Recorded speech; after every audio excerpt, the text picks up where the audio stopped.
episodio número 2782.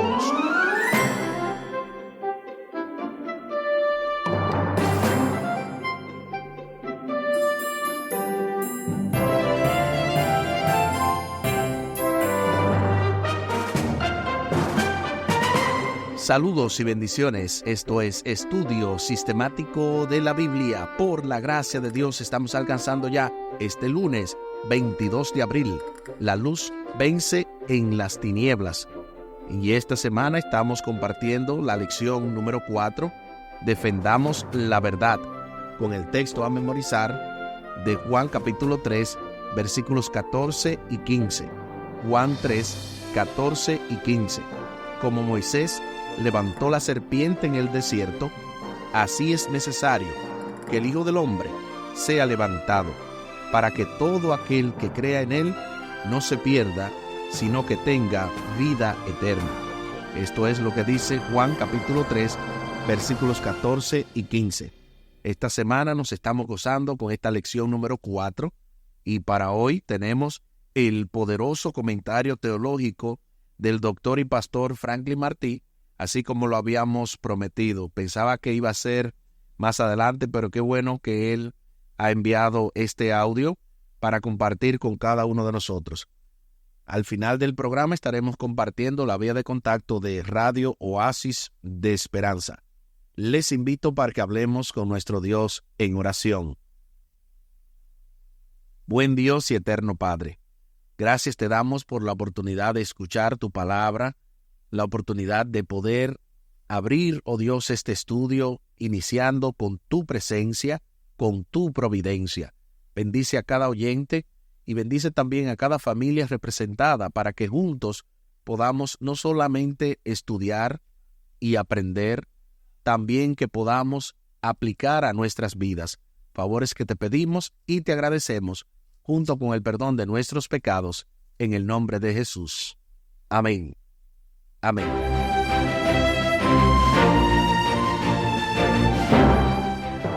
La luz vence las tinieblas. Se nos invita a leer de inmediato Judas en su único capítulo, los versículos 3 y 4, para responder a la pregunta: ¿cuál es la advertencia aquí y cómo se aplicó a la iglesia cristiana posterior? Acompáñame a la lectura de la palabra de Dios. Judas capítulo 1, versículos 3 y 4.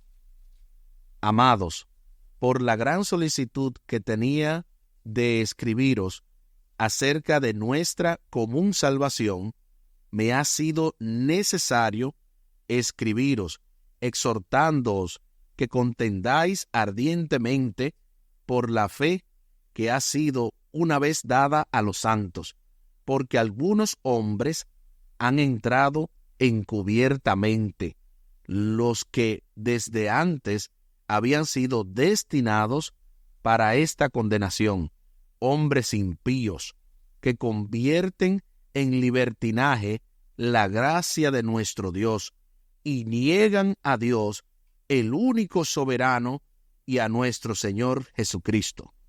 Eso es lo que dice Judas en su único capítulo, versículos 3 y 4. Ahora sí respondamos a la pregunta: ¿cuál es la advertencia aquí y cómo se aplicó a la iglesia cristiana posterior? Bueno, la advertencia aquí es que tengamos cuidado, o que ellos tenían que tener cuidado, ¿verdad? Contextualizando más en qué momento se da. Tenían que tener cuidado de aquellos que habían sido predestinados o destinados para condenación. Es muy interesante este asunto de la predestinación, y de hecho el pastor va a hablar precisamente de este tema. Pero antes de pasar con el pastor, respondamos entonces la otra parte de cómo se aplicó a la iglesia posterior. Bueno, la iglesia posterior tuvo que pasar por muchas dificultades, y para eso Pablo les dijo que tenían que tener cuidado de esos lobos vestidos de ovejas.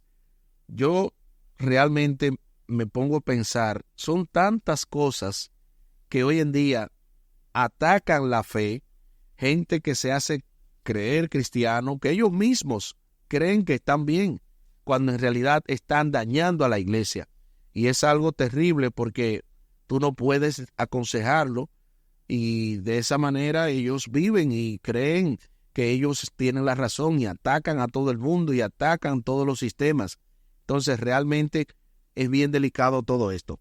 Pero para no seguir dilatando lo que sería una mejor respuesta de esto de la predestinación, escuchemos el poderoso comentario teológico del doctor y pastor Franklin Martí, quien, como les había mencionado, hoy nos va a hablar destinados para condenación según Judas capítulo 1 y el versículo 4.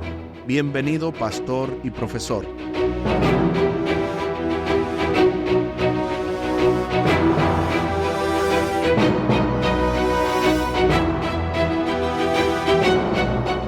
Judas capítulo 1, versículo 4, tiene una frase que pudiera entretener a algunas personas. Judas 1:4 dice: porque algunos hombres han entrado encubiertamente, los que desde antes habían sido destinados para esta condenación. Hombres impíos que convierten en libertinaje la gracia de nuestro Dios y niegan a Dios, el único soberano, y a nuestro Señor Jesucristo. La frase en este versículo es: los que desde antes habían sido destinados para esta condenación. Muchas personas, cuando interpretan, pueden hablar de una predestinación que no entra en concordancia con la predestinación divina. Me explico. A nosotros se nos ha enseñado que la predestinación es que uno ha sido destinado para una situación, para una condición, para una consecuencia, o para hacer algo, o para un resultado. Sin embargo, en la Biblia, la predestinación no trabaja de esa manera. La predestinación bíblica es diferente. La predestinación tiene que ver con una sabiduría que Dios tiene, es decir, una sabiduría de antemano. Él sabe lo que va a suceder. Pero esa sabiduría de Dios no obliga a una persona, a un individuo, a operar de acuerdo a lo que Dios sabe. Es decir, Dios no obliga a nadie. Dios no predestina a nadie para que haga algo malo. Dios predestina a las personas para que hagan algo bueno. Dios predestina a las personas para que se salven. Dios nos predestina a todos para que nos salvemos. Ahora bien, Él no nos obliga. Él nos deja que ejerzamos nuestra voluntad, nuestra libertad. Y en este caso, la predestinación es para salvación. Ahora bien, cuando el apóstol Judas dice que algunos hombres han entrado encubiertamente, los que desde antes habían sido predestinados para esta condenación, él se está refiriendo a algo que no solamente él sabía, sino que la iglesia misma lo sabía. ¿Por qué? Porque ya el apóstol Pablo, al final de su tercer viaje misionero, que fue alrededor del 52 al 57 después de Cristo, dijo en Hechos de los Apóstoles, el capítulo 20, versículos 29 y 30, lo siguiente. Allí dice el apóstol Pablo, ya estando en Mileto, antes de ir a Jerusalén, dice: porque yo sé que después de mi partida entrarán en medio de vosotros lobos rapaces que no perdonarán al rebaño, y de entre vosotros mismos se levantarán hombres que hablarán cosas perversas para arrastrar tras sí discípulos. Esta advertencia del apóstol Pablo ahora es recogida, si se puede decir de esta manera, o repetida por Judas. Pero ahora Judas la repite no como algo que va a suceder, sino como algo que ya se dijo y ahora está sucediendo. Por eso cuando él menciona esto está sucediendo es porque ya fue dicho. Y por esto, al apóstol Pablo decirlo, pues es como una predestinación. Es como algo que se ha dicho anteriormente, porque en realidad eso fue lo que sucedió, Y entonces él viene y lo repite en su palabra diciendo, porque algunos hombres han entrado encubiertamente, los que desde antes habían sido predestinados para esta condenación. ¿A qué se está refiriendo Judas? A lo que el apóstol Pablo dijo anteriormente. ¿Tenían que ser estas personas específicamente? No, no tenían que ser estas personas específicamente. Esas personas ejercieron su voluntad, su libre albedrío, para ser los que cumplieran lo que el apóstol Pablo había dicho. Pero pudo haber sido otra persona, pudieron haber sido otras personas. De esta forma, lo que está diciendo Judas es, ya esto estaba predeterminado. ¿Quiénes serían los individuos? Pues simplemente eso está en la voluntad de cada cual. De ahí que tenemos que tener mucho cuidado cuando hablamos de la predestinación bíblica, porque en la predestinación bíblica lo que se dice es, en resumida cuenta, esto es lo que va a suceder. Y va a suceder. Ahora, ¿quiénes son los que lo van a hacer? Eso depende de la decisión tuya y de la decisión mía. Por eso Dios nos da a todos libre albedrío para actuar. Quiere el Señor que nosotros decidamos salvarnos, no hacer algo en contra de la voluntad de Dios.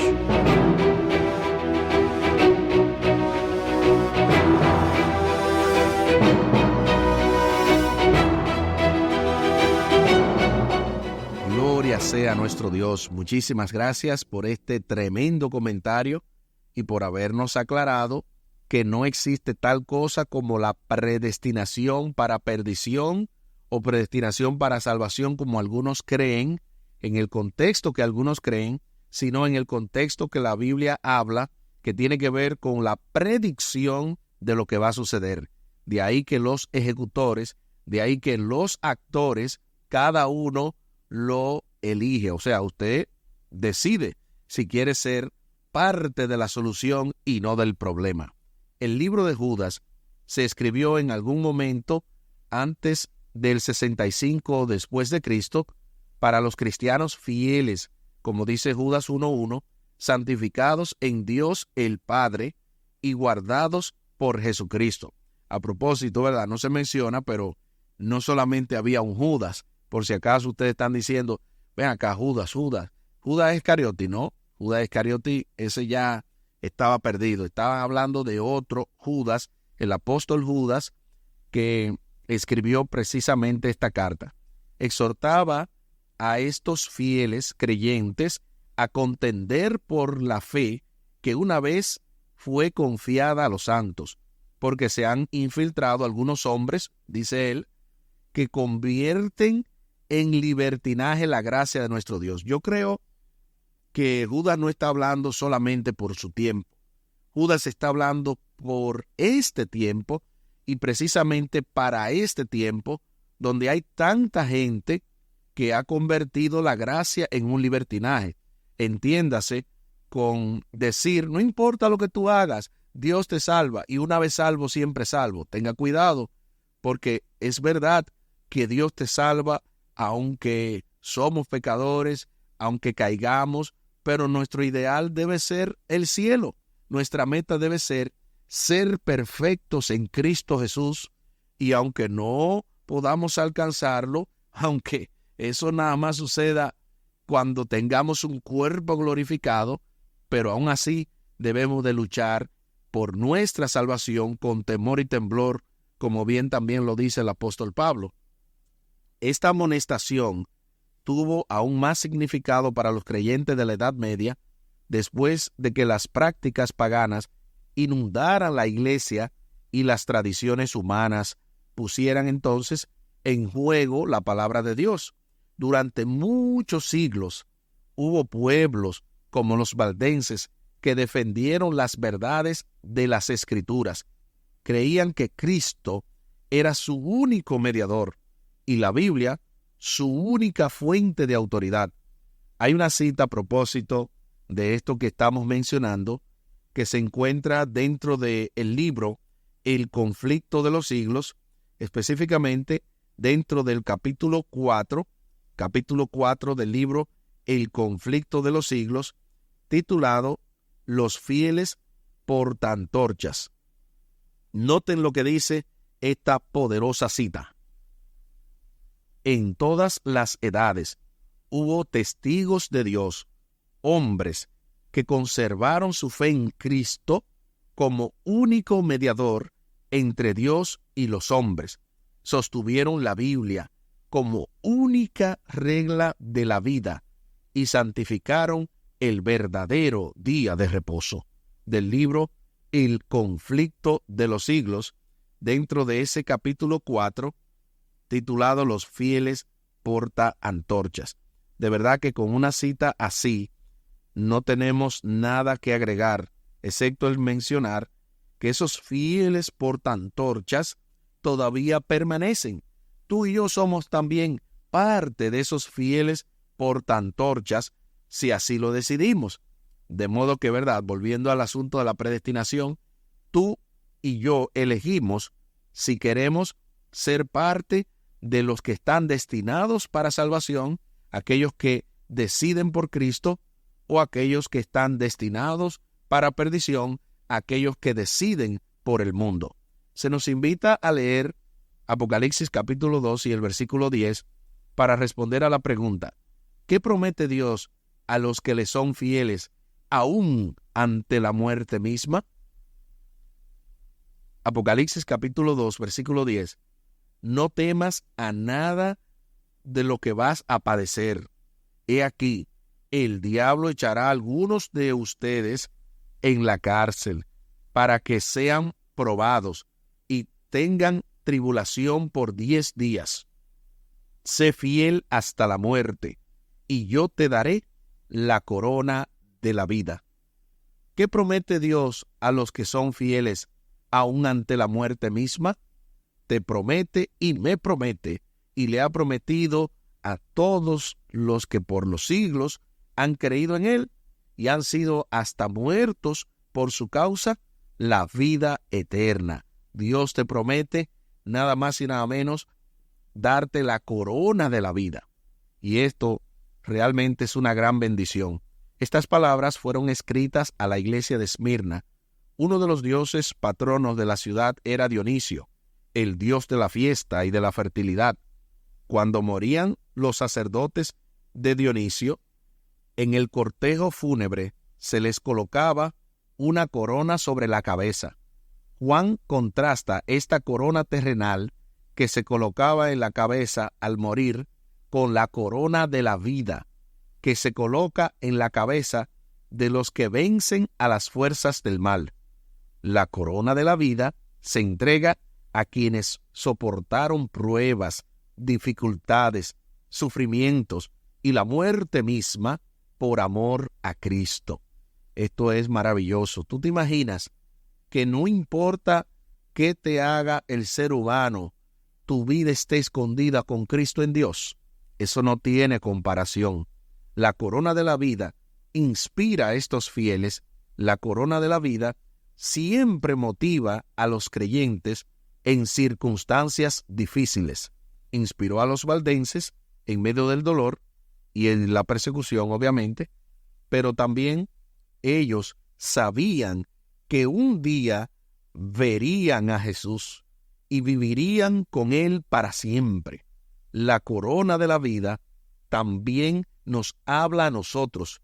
Quizás ahora pasemos por pruebas, pero nos espera la corona de la vida si mantenemos nuestros ojos fijos en Jesús. Ahí está la clave.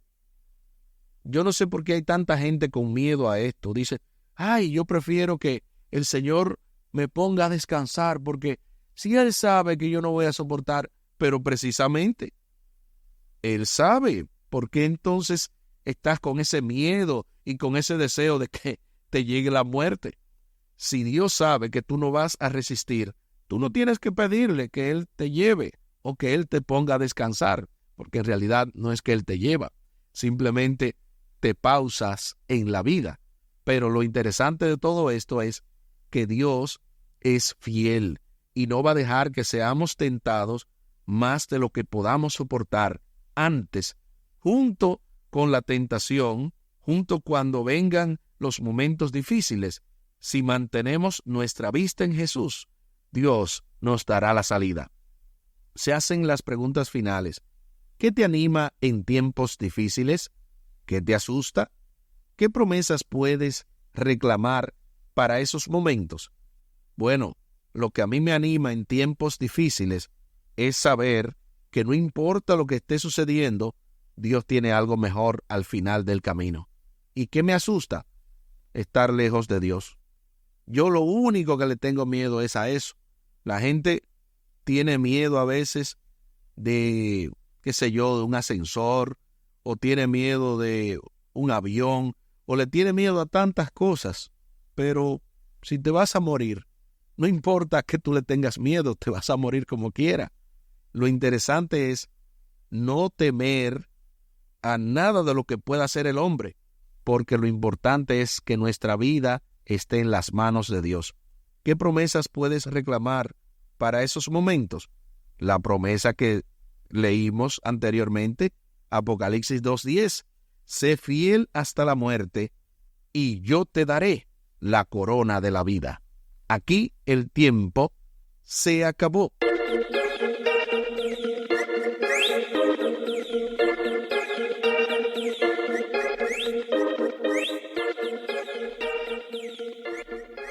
¿Qué hemos aprendido en el día de hoy? Hemos aprendido que la luz vence a las tinieblas, que no hay que temer lo que pueda hacer el hombre, porque al final Dios tiene la última palabra y Dios tiene el control de nuestras vidas. Les invito para que hablemos con nuestro Dios en oración. Buen Dios y eterno Padre, gracias te damos por la oportunidad de estudiar tu palabra. Bendícenos, dirígenos. Ayúdanos, oh Dios, para que esto no sea una teoría más, que estemos dispuestos incluso hasta la muerte, porque sabemos que tú tienes poder para librarnos de cualquier cosa que el ser humano quiera atentar en contra de nosotros. Bendícenos, dirígenos, pues te lo pedimos y te lo agradecemos por los méritos sagrados de Cristo Jesús. Amén. Amén.